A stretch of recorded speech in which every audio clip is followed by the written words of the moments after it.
இங்க சேரனோட கல்யாணம் ஒரு வழியா தடையாகி போயிடுது.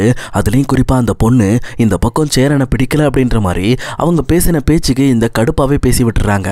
அப்ப இதை கேட்டுட்டு இங்க சேரனோட அத்தையும் இங்க சேரனோட பெரியப்பாவும் சேர்ந்து அந்த பொண்ணு வீட்டு ஆளுங்களை போட்டு கிளிகளையும் கிழிச்சு எடுத்துடுறாங்க. அப்ப இதையெல்லாம் பார்த்துட்டு இருக்க சோழன், பாண்டியன், பல்லவன் சொல்லிட்டு ஏன் நிலாக்கு கூட ரொம்பவே ஷாக்கா இருக்கு. சொல்லப்போனா இவ்வளவு நாளா நம்ம கிட்டே சண்டை போட்டுட்டு இருந்தாங்க, ஆனா இப்போ நமக்காக வேற ஒருத்தர்கிட்ட சண்டை போடுறாங்க அப்படின்ற மாதிரி அந்த விஷயத்தை பார்த்து கொஞ்சம் சந்தோஷப்பட தான் ஆரம்பிக்கிறாங்க. அதுக்கப்புறம் சரி ஓகே, இதுக்கு மேலதான் இந்த பொண்ணே கிடையாதுன்னு ஆகி போச்சு, அப்புறம் எதுக்கு நம்ம இங்க இருக்கணும்னு சொல்லிட்டு எல்லாரும் கிளம்பி வேன்ல வீட்டுக்கு போயிட்டு இருக்காங்க. அப்ப போயிட்டு இருக்க வழியில நடேசன் ரொம்ப கோபத்தோட சேரனை பிடிச்சி லெஃப்ட் ரைட்னு வாங்குறாரு. அப்ப இதை பார்த்துட்டு இங்க சேரனோட அத்தையும் இங்க பாரு நடேசா, நீ முதல்ல சும்மாரு, இனிமேல் சேரனுக்கு பொண்ணு பார்க்குற வேலையை நாங்க பாத்துக்கிறோம், நல்ல பொண்ணா நாங்க பார்த்து தரண்டா உனக்கு, உன் குடும்பத்தில் இருக்க யார் மேலே எங்களுக்கு அக்கறை கிடையாது, உன் மேலே மட்டும் எங்களுக்கு அக்கறை இருக்கு, ஏன்னா நீ எவ்வளவு நல்லவன் அப்படிங்கிறது எங்க எல்லாருக்கும் தெரியும் அப்படின்னு சொல்லிட்டு அவங்களும் வீட்டுக்கு வந்து இறங்கி எப்பவும் போல கேஷுவலா கிளம்பி போயிடுறாங்க. அதுக்கப்புறம் இங்க வீட்டில் இருக்க எல்லாரும் சோகமா இருப்பாங்கன்னு பார்த்தா ரொம்பவே சந்தோஷமா இருக்காங்க. அப்போ நடேசன் பார்த்துட்டு ஏண்டா இவ்வளோ பெரிய அசம்பாவிதம் நடந்திருக்கு, எவனாவது சோகப்படுவீங்கன்னு பார்த்தா இப்படி சந்தோஷமா சிரிச்சிட்டு இருக்கீங்க அப்படின்ற மாதிரி கேட்குறாங்க. அப்போ இதை பார்த்துட்டு உடனே சோழனும் அப்பா நீ வேற சும்மா கிடப்பா, சொல்லப்போனால் இவ்வளவு நாளாக நம்ம வீட்டுக்கு எதிராக பேசின நம்மளோட அத்தையும் பெரியப்பாவும் இன்னைக்கு தான் நம்ம வீட்டுக்கு ஆதரவாக பேசியிருக்காங்க, அதுவும் அந்த பொண்ணு வீட்டு ஆளுங்களை போட்டு கிளியிலன்னு கிழிச்சாங்க பார்த்தீங்களா, அதை பார்க்கும்போது எங்களுக்கு அவ்வளோ ஆனந்தமாக இருந்துச்சு அப்படின்ற மாதிரி அந்த விஷயத்தை நினச்சி சிரிக்கிறாங்க. ஆனால் இதை கேட்ட நடேசனும் டே அவங்க ரெண்டு பேரையும் நம்பாதீங்கடா, அதுங்க அப்படி தான் மாறி மாறி பேசும், இப்போ ஒன்று பேசும் அதுக்கப்புறம் அப்புறம் ஒன்று பேசும் அப்படின்ற மாதிரி அவர் கரெக்டாக அவங்க ரெண்டு பேரையும் தெளிவாக புரிஞ்சுக்கிட்டு அதை பற்றி சொல்லிட்டு அங்கேருந்து கிளம்பிடுறாரு. அதுக்கப்புறம் இங்கே டேரெக்டாக சேரனும் ஒரு மாதிரி சோகமாக உள்ளே போக ஆரம்பிக்கிறாரு. அப்போது சேரனை பார்த்துட்டு இங்கே டேரெக்டாக சோழனும் நிலாவும் இங்கே பாருங்கள், இதை நினச்சி நீங்கள் கவலைப்படாதீங்க, கண்டிப்பாக உங்களுக்கு சீக்கிரமாக ஒரு நல்ல பொண்ணு அமையும், அந்த பொண்ணை கண்டிப்பாக நாங்களே தேடி கண்டுபிடிக்கிறோம்னு சொல்லிட்டு பொண்ணு பார்க்குற வேலையை நாங்கள் பார்த்துக்கிறோம், நீங்கள் அதை பற்றி யோசிக்காதீங்க அப்படின்ற மாதிரி இங்கே நிலாவும் சோழனும் சேர்ந்து இங்கே சேரனுக்கு ஒரு வாக்கு கொடுக்குறாங்க. அதை கேட்ட சேரனும் அமைதியாக வீட்டுக்கு போகலான்னு போகிறாரு. அதே நேரம் சுனிலும் பையா நாளைக்கு சைட்டில் என்னென்ன வேலை செய்யணும்னு ஒரு சின்ன டவுட் இருக்குது, கொஞ்சம் வீட்டு வரைக்கும் வந்து அந்த டவுட்டெல்லாம் கிளியர் பண்ணிட்டு போகிறீங்களா அப்படின்ற மாதிரி இங்கே அவங்க ஒரு பக்கம் கேட்குறாங்க.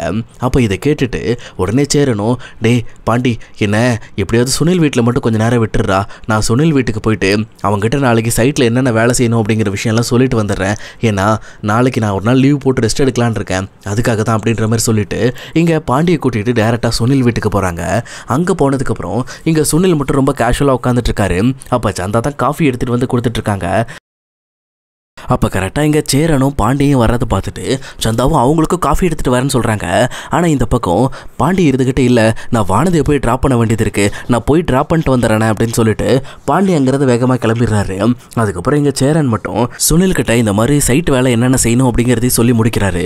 முடிச்சுட்டு இந்த மாதிரி உங்கள் பொண்ணு பார்க்குற வேலை என்னாச்சு பையா அப்படின்ற மாதிரி சுனில் கேட்குறப்போ அது நின்று போயிடுச்சு அப்படின்ற மாதிரி இங்கே சேரன் ரொம்பவே சோகத்தோடு சொல்லிக்கிட்டு இருக்காரு. அதுலேயும் குறிப்பாக இந்த மாதிரி என்ன எந்த பொண்ணு கல்யாணம் பண்ணிக்காது, என்னை இந்த பொண்ணு கல்யாணம் பண்ணிக்கிறதுக்கு வாய்ப்பே கிடையாது, ஏன்னா எனக்கு யாருக்கும் பிடிக்காதுடா அப்படின்ற மாதிரி சுனில் கிட்ட இவரு ரொம்பவே ஃபீல் பண்ணி பேசிட்டு இருக்காரு. இப்படி இவர் ஃபீலிங்கா பேசிட்டு இருக்கிறத கவனிச்சுட்டு இங்க சுனிலும் சந்தாவை திரும்பி பார்க்குறாங்க. சொல்லப்போனா சந்தா ஏற்கனவே இந்த மாதிரி சேரன் மேல ஒரு விருப்பம் இருக்கு அப்படிங்கிற விஷயத்த சுனில் கிட்ட சொல்லியிருப்பாங்க போல இருக்கு. அதனால சுனிலும் இந்த விஷயத்த ஓப்பனா பேசிடுவோம் அப்படின்னு சொல்லிட்டு பையா நான் உங்ககிட்ட இந்த விஷயத்தை பத்தி கேட்கக்கூடாது, பட் இருந்தாலும் நான் கேட்குறேன், இந்த மாதிரி நீங்க என்னோட தங்கச்சியை கல்யாணம் பண்ணிக்கிறதுக்கு உங்களுக்கு சம்மதம் இருக்கா? சொல்லப்போனா சந்தாவை எனக்கு வேற யாருக்கோ கட்டி கொடுக்கறதுக்கு உங்களுக்கு கட்டி கொடுக்க எனக்கு ரொம்பவே விருப்பமா இருக்கு, சந்தாக்கும் உங்களை பிடிச்சிருக்கு அப்படின்ற மாதிரி சுனில் சொல்றாரு. அப்போ இதை கேட்டுட்டு ஒரு நிமிஷம் அப்படியே சேரன் ஷாக் ஆயிடுறாரு. அவரும் இந்த பக்கம் சந்தாவை திரும்பி பார்த்தா அவங்களும் இங்கே வெக்கப்பட்டு நின்றுட்டு இருக்காங்க. அதுலேயும் குறிப்பா அங்க இந்த மாதிரி திருப்பி குறுன்னு இவர் பார்க்கறத பார்த்துட்டு அவங்களும் வேக வேகமாக வீட்டுக்குள்ளேயும் ஓடி போயிடுறாங்க. அப்போ இதையெல்லாம் பார்த்துட்டு இங்க சேரனுக்கும் கொஞ்சமா லவ் வர ஆரம்பிக்குது சந்தா மேல. அப்போ சுனில் தான் இங்க பாருங்க பையா, இந்த மாதிரி என்னோட சூழ்நிலைக்காக நான் உங்களை பயன்படுத்திக்கிறேன்னு நினைக்காதீங்க, நான் அப்படி எதுவுமே பண்ணலை, சொல்லப்போனால் நான் சந்தா கிட்ட இந்த விஷயத்தை பற்றி கேட்டேன், நீ சேரனை கல்யாணம் பண்ணிக்க விருப்பம் இருக்கான்னு கேட்டப்போ அவளும் சொன்னா சேரன் மேலே எனக்கு கொஞ்சம் விருப்பம் இருக்குது, கண்டிப்பாக நான் அவரை கல்யாணம் பண்ணிக்கிறதுக்கு நான் தயாராக இருக்கேன், எனக்கு என் முறப்பையனை கல்யாணம் பண்ணிக்க தான் தயாராக இல்லை அப்படின்ற மாதிரி அவள் தெளிவாக எல்லா விஷயத்தையும் என்கிட்ட சொன்னான். அதனால தான் பையா நீங்கள் உங்கள் வீட்டில் பேசுங்களேன், பேசி பார்த்துட்டு இதை பற்றி ஏதாவது ஒரு நல்ல முடிவெடுங்க, கண்டிப்பாக நீங்கள் நல்ல முடிவு சொல்வீங்கன்னு எனக்கு நம்பிக்கை இருக்குது, நீங்கள் வீட்டில் போய் இதை பற்றி பேசுங்க அப்படின்ற மாதிரி இங்கே சேரன் கிட்ட சுனில் எல்லா விஷயத்தையும் சொல்லி முடிச்சிடுறாரு. இருக்காரு. அப்போ இதை கேட்ட சேரனும் ரொம்பவே சந்தோஷத்தோட இந்த பக்கம் இந்த விஷயத்த வீட்டில் போய் சொல்லலாம்னு சொல்லி போயிட்டு இருக்காரு. சொல்லப்போனால் அவருக்கு சந்தாவை ரொம்பவே பிடிச்சிருக்கு. சொல்லப்போனால் கார்த்திகா அன்றே கணித்தார் அப்படின்ற மாதிரி தான் கார்த்திகா ஏற்கனவே குலதெய்வ கோயிலில் வச்சு சந்தாக்கும் சேரனுக்கும் ஒரு சின்ன ஈர்ப்பு இருக்குது அப்படிங்கிற விஷயத்த கண்டுபிடிச்சிருப்பாங்க. அதே மாதிரி இவங்க ரெண்டு பேருக்குள்ளேயும் கல்யாண விஷயத்த பேச ஆரம்பித்த அடுத்த செகண்டு ரெண்டு பேருக்குள்ளேயும் அது ஈர்ப்பு லவ்வாகவே மாறிடுச்சு. அதனால சேரனும் இதை பற்றி கண்டிப்பாக வீட்டில் பேசி ஆகணும்னு சொல்லிட்டு அவரும் இந்த பக்கம் பாண்டிக்கு உடனே கால் பண்ணி வர சொல்லி வேக வேகமாக வீட்டை பார்த்து போயிட்டு இருக்காரு. அதுவும் போயிட்டு இருக்க வழியில் டே பாண்டி, இன்னைக்கு ஒரு முக்கியமான விஷயத்தை பற்றி நான் பேசலான் இருக்கேன்டா. என்னோட கல்யாண விஷயத்தில் நான் ஒரு முக்கியமான முடிவு எடுத்திருக்கேன் அப்படின்ற மாதிரி பாண்டிக்கிட்ட இவர் பேசிகிட்டே போயிட்டு இருக்காரு.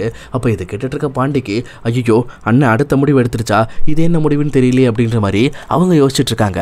ஆனால் அவங்க எல்லாரோட யோசனையிலையும் இங்கே ஸ்வீட் கொடுக்குற மாதிரி நான் சந்தாவை கல்யாணம் பண்ணிக்க போகிறேன் அப்படின்ற மாதிரி இங்கே சேரன் சொல்ல போகிறாரு. அதை கேட்டு அவங்களுக்கும் செம்ம ஹாப்பியாக போகுது.